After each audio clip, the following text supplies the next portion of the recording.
Welcome to a Deviant.fun review. Tonight I'm bringing you 8 Million Ways to Die by John K. Snyder III.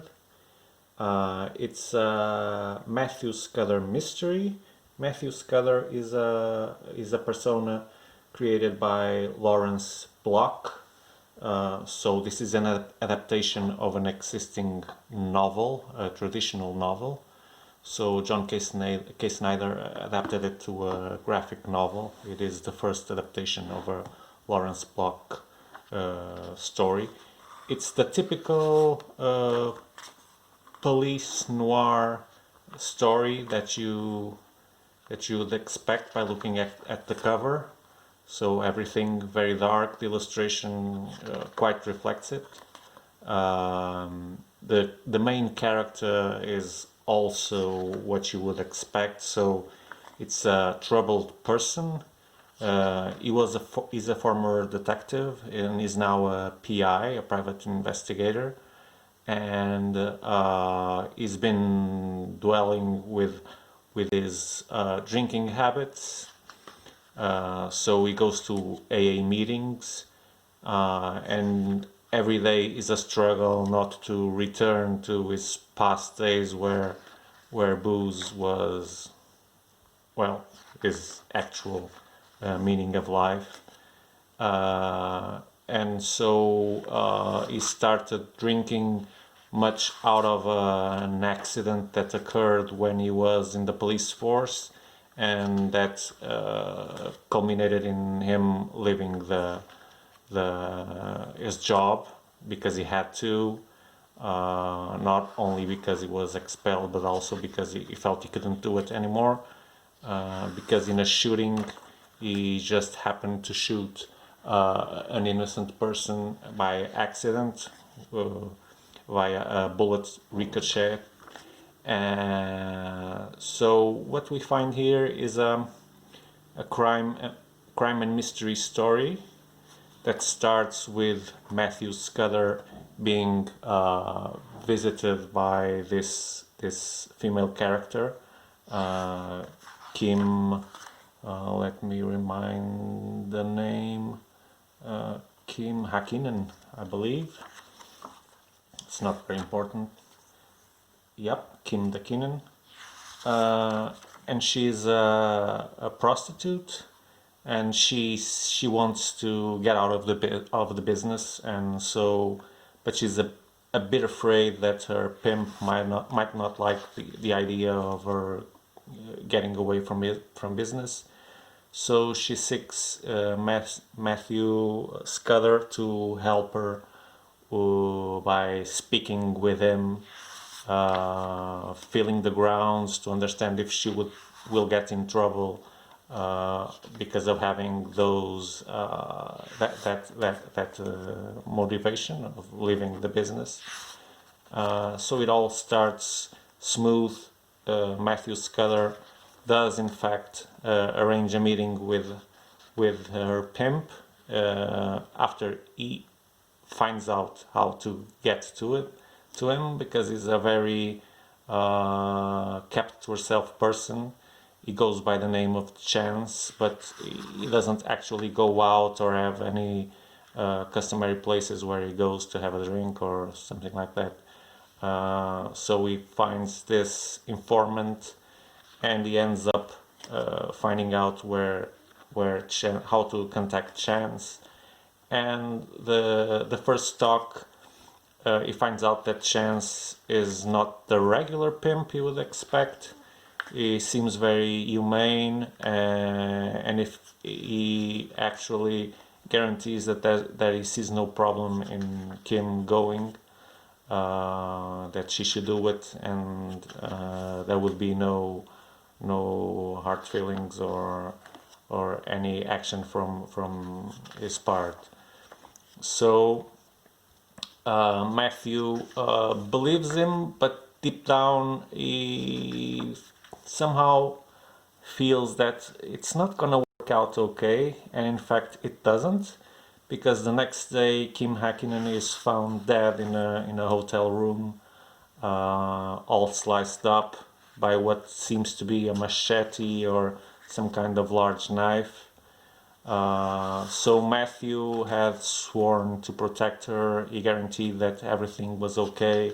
So this kind of gets very personal, and he relies on the help of the police commissionary to help him and try to find the culprit. At the beginning, of course, Matthew believes he was tricked by Chase, the pimp.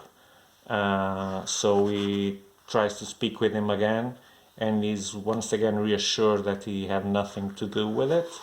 And he ends up hiring Mathew Scudder's services to find out what happened to Kim Hakkinen.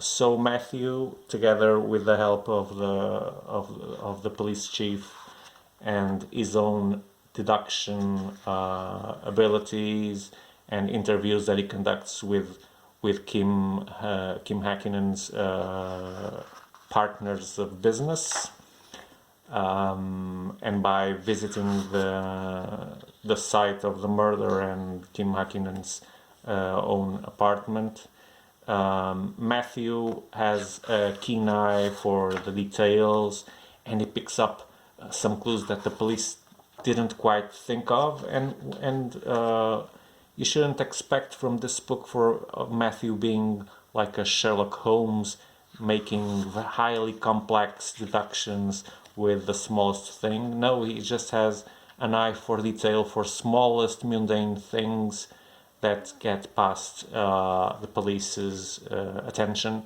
but that he picks up. It's almost always small things, but that allow him to get a step further towards the finding out what really happened. So what we see is that unraveling, that slow unravel of clues, of dead ends, of seeking new paths to find out what really happened, and of course it ends up by Matthew finding out what really happened. So this is not a continuation story. This is a closed story. It's all here in the book, in around how many pages? 138 pages. So, and as we see Matthew trying to find out what happened to Kim and to other murders that soon add up to Kim's, we see him fighting with the demons that he has inside of him, the guilt of having killed an innocent, the inability to fire or even almost hold a weapon in his hand. We see him fighting at every moment. He's always looking for another drink, counting the days that he hasn't drunk any kind of booze. We see him going to the AA meetings where he has a relation with another woman who is also an alcoholic. So we see two dimensions: the crime-solving line of story and the purgatory that Matthew goes through every day because he's an alcoholic, and he can't talk about it with anyone. He doesn't feel safe enough to even talk about it. He just goes to the AA meetings and sits there without saying anything. So you'll find everything that you're looking for when you're searching for a police noir kind of story. I would like the illustrations to be more captivating.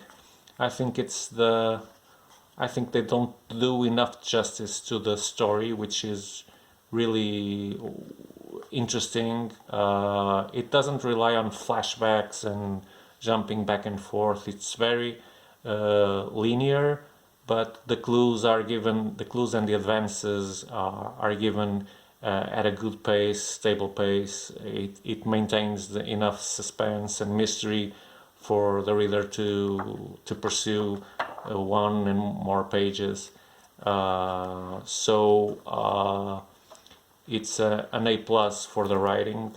The illustration, well, it really could be better in my opinion, but still, I read it. I didn't read it in one strike only because I didn't have the chance to. But that's just that's the only reason. Because if I had the chance to, I would have written it from beginning to start to end, because it's a captivating story. Yeah, a kudo here for John K. Snyder's adaptation of 8 Million Ways to Die. By the way, this 8 Million Ways to Die, it is described in the novel. It just represents the about 8 million people living in New York where this happens. Everyone with a different death. So 8 million ways to die differently. Yeah, the main to sum it all up, yeah, it's definitely a recommendation, with just that feeling of, yep, the illustrations could make it a little better if they were more expressive, more, well, better. There's not another way to say it.